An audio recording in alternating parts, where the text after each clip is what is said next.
The number one thing is, how does it impact yield?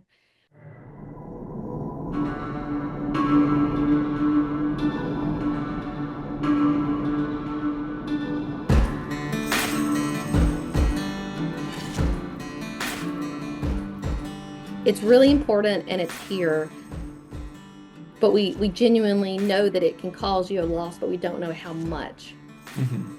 But what we have been able to find is that when you couple it with other stresses, you see a much higher yield loss. So heat stress has been a significant factor. And we've done work with, nematode.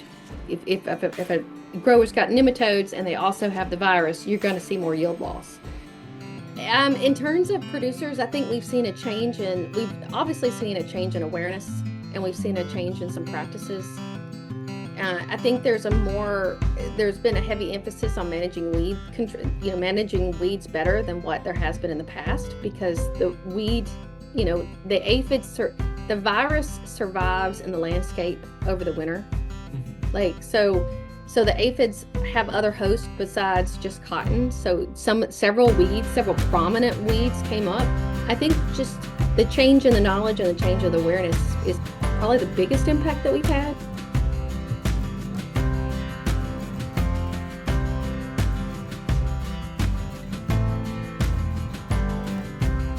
That led on to the future work that's been done since then, but the initial FFAR grant really kind of solidified and got us in place. So a lot of times these federal grants want preliminary data.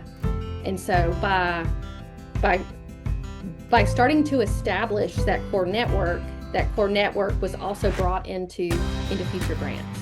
We, as a community, we all really came together. And so we have a really good, strong network.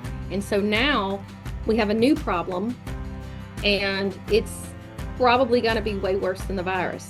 And we're working on, taking that team that we've already built and focusing it on the immediate and urgent need of the new cotton jassid.